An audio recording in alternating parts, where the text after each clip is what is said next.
Welcome back, Indiana fans. And today on Hoosier Talk, since the transfer portal has slowed down with the two scholarships remaining, thought I would take a minute to recap the 23-24 season and kind of build a story of, in my opinion, what went wrong and why we struggled this program down the stretch.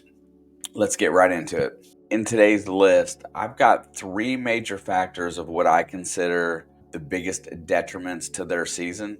And we're going to start out with Xavier Johnson's broken foot. On November 27th, Xavier Johnson broke his foot and missed a grand total of 7 games. After he came back, the team initially struggled, losing 3 out of 5 games, but then hit a little bit of a hot streak, winning the next 3 before he hurt his arm in the Iowa game. After that, he missed another 6 games, which they lost 5 of. Once he came back from the arm injury and got his game back together, Indiana kind of played really well down the stretch, winning 5 games in a row and actually getting their name in conversation for the NCAA tournament before falling to Nebraska in the Big Ten tournament. Xavier Johnson's time missed this year was a huge detriment to this team because it put Trey Galloway out of position, put a lot of extra minutes on Gabe Cupps and slowed his development a little bit. Well, actually might have speeded up his development. Not having their floor general, their 6th-year senior on the floor for 13 games of the season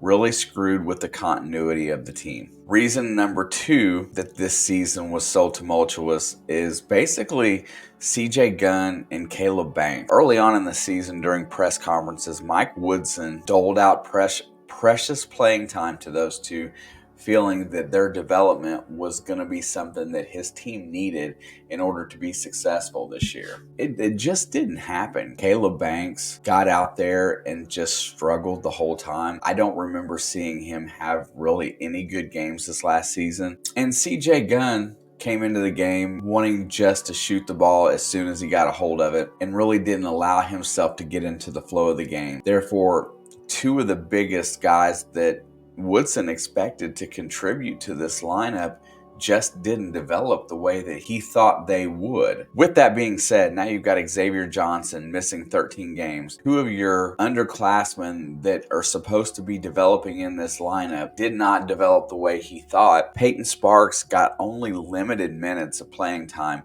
Did show a lot of hustle and gutsy plays out there, but just wasn't on the floor enough to really make an impact. I'll give you one more struggle from early in the season. Mackenzie Mbako, as good of a prospect as he has been, his early season defense was atrocious. He did not play well at all and was hard to keep on the floor, if you remember correctly. Given all of these factors, and then the fact that with Johnson back at the end of the season, putting Gabe Cupps and Trey Galloway back in a more comparable position to their talent, Indiana went on a nice little run there at the end. They won 5 in a row. They finished with a 19-14 record. By this time, Coach had received so much ridicule about what was not going right, and he had the same answers over and over again in press conferences.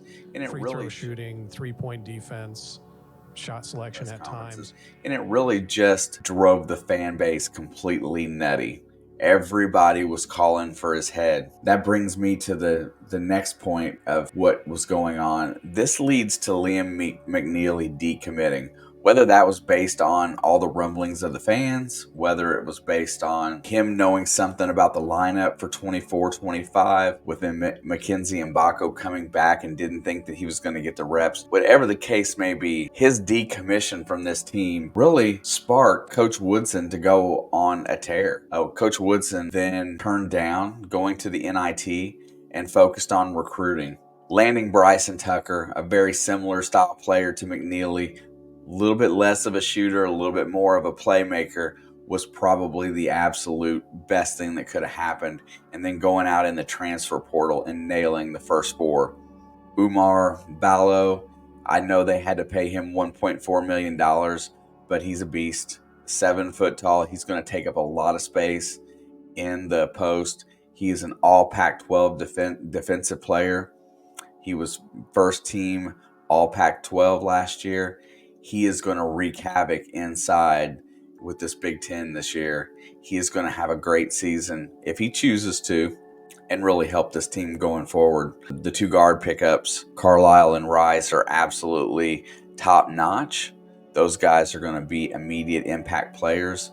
Rice probably a little bit more than Carlisle off the get-go, because a stand-up point guard that is prepared to play that position, all Pac-12, first team all freshman. He has amazing court awareness.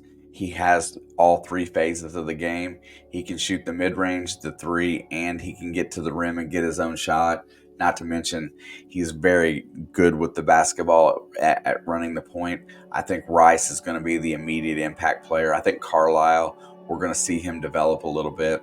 And then Luke Goody, straight up outside shot threat, can hit threes in bunches. He did not get the playing time at Illinois last year that I thought he deserved. However, I think he's going to fit into this offense really well. If it was me, whatever side of the floor Ballo was on, or whatever side he's posting on, or Renew is posting on, I would be flaring out Goody back and forth on that three-point line out there. Hey, if you're new here to the channel, please take the time to hit that subscribe button, hit that like button. Also, we have plenty of other content. Football talk is coming up. Alex and I will be doing live streams on general sports, amongst other things, for the summer. NFL football play-by-play, we have that coming on. It's a great channel. I love my Indiana Hoosiers, and I can't wait to see you guys back here again next time on Hoosier Talk.